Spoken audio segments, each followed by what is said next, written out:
Let's come back to vegetable oils. You brought this up early on in the conversation. And this is one of those things that seems to be gaining a lot of momentum in our world, which is great. Let's talk about why people want to be aware of the toxic effects and how they build up in the body over time. Yeah, and this is controversial. A lot of people think like there's no harms with seed oils, and we're talking mostly corn, soy, canola, cottonseed, grapeseed oil. These oils have higher amounts of a specific fatty acid called linoleic acid that is prone to becoming oxidized or modified in the body. And that oxidation or modification step can cause our LDL cholesterol to be more prone to becoming forming plaque, for example, and might initiate pro-inflammatory pathways in the body. And so I think there's this really interesting temporal association with the introduction of these novel industrialized seed oils and the links with all sorts of chronic conditions. And that's basically where what evidence we have now. There are some hints of randomized controlled trials looking at the different mechanisms by which seed oil consumption could be linked with atherosclerosis and cardiovascular disease and so forth. And so I think it's just something that we should put on our radar. And most importantly, these seed oils are found in processed foods for the most part, right? If we think about, well, where do we get canola oil? It's in potato chips, it's in cookies, it's in crackers, it's in even things like hemp milk or almond milk. They're putting canola oil there. And historically, we would not have as much linoleic acid in our diet. And that's what we were talking about earlier. Like historically, we'd ferment bread, right? Or we would eat seasonally. Like historically, the consumption of these industrial seed oils and linoleic acid containing oils, we've increased our consumption by 300% in the last 30 to 40 years. We're eating much less butter, much less tallow, much less red meat and saturated fats from animals compared to the early 1900s. So we've significantly changed our fat source. And we're seeing the long-term ramifications of this.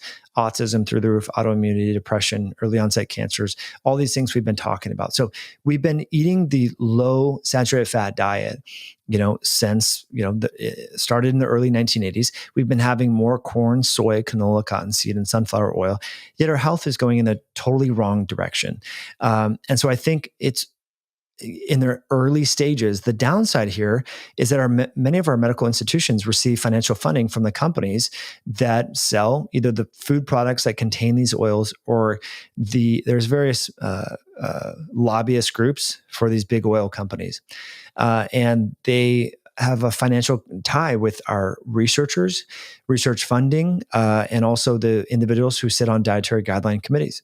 And so the curious part here is when you look at some of the meta-analyses and things, because this has been a long-term speculation by many folks, even in the research field.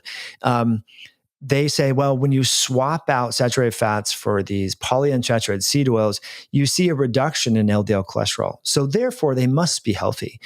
And if that were true, then we wouldn't see things like the Sydney Heart study and the Minnesota coronary experiment that found that, before this was widely disseminated into the public zeitgeist and our knowledge, there's been randomized clinical trials where individuals with cardiovascular risk factors were randomized to either eat the same amount of saturated fat in their diet or swap out the caloric equivalent of the saturated fat they're getting from butter and lard and tallow with polyunsaturated seed oils. It was mostly corn or canola oil.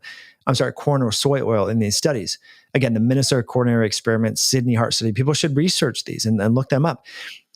They have been reevaluated by investigators recently and found there was an increased risk of death and all-cause mortality in the group that consumed less saturated fat and replaced that with corn and soy oil. So, this just monomaniacally focusing on LDL cholesterol as the sine qua non of cardiovascular disease doesn't make a whole lot of sense when you start to look at these studies. And yeah, these people lower their cholesterol, but they die, a greater percentage of them die during the study duration. So why is that? So I think we definitely have more questions than answers. And the basic take home here is, and there's linoleic acid in olive oil, right? I think people should consume olive oil. I don't think it's problematic. But again, the concentrations that the average person is getting is orders of magnitude higher compared to just several generations ago.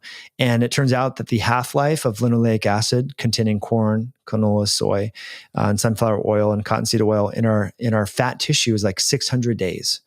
And what sort of chronic inflammatory pathways is this either directly or indirectly activating?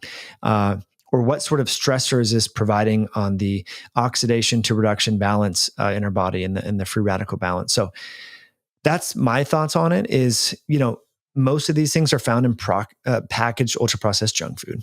All you have to do is look at Oreos, Pop-Tarts, Pringles, Ritz crackers. I mean, it's canola oil, it's corn oil, it's sunflower oil, soy oil. So I think it's problematic and something that we should be focusing on. And lastly, I will say there was a study this was the British Journal of Nutrition 2018, looked at the fatty acid profiles. And this comes back to fish oil. And I think this will kind of solidify the fish oil conversation for people.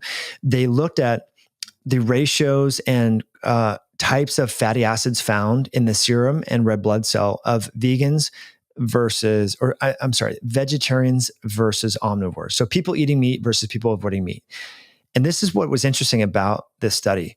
There were significantly higher levels of arachidonic acid, which is a pro-inflammatory fatty acid, as well as linoleic acid in the vegetarian group compared to the omnivore group.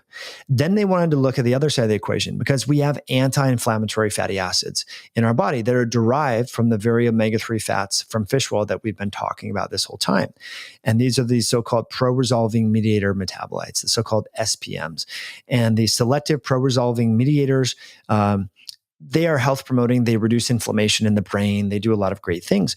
Well, it turns out the vegetarians had zero concentrations when they looked at their blood, not undetectable amounts of pro-resolving mediators in their blood compared to the omnivores who were eating eggs and butter and grass-fed meat and this and that.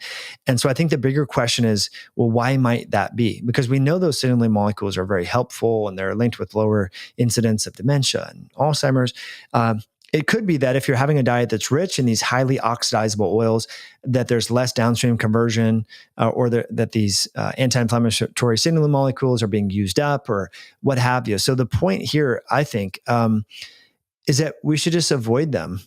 We don't have huge randomized controlled trials. We don't have, honestly, this is in the early stages, but we've just wholesale accepted the fact that because soy, canola, cottonseed, sunflower, and corn, all lower cholesterol, that they must be health promoting.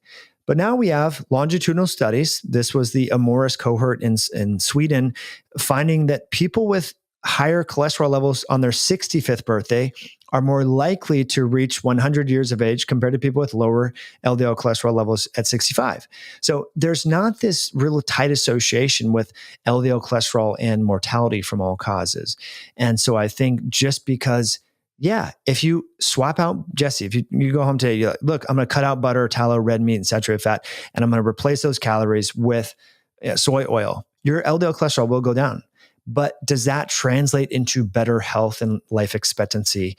Probably not. And so that's what I think, the medical community is still just so focused on this LDL cholesterol reduction theory and not considering the metabolic environment that causes LDL to become problematic in the first place. If you enjoyed that clip, you're going to want to head over here and catch a full episode. I'll see you over there.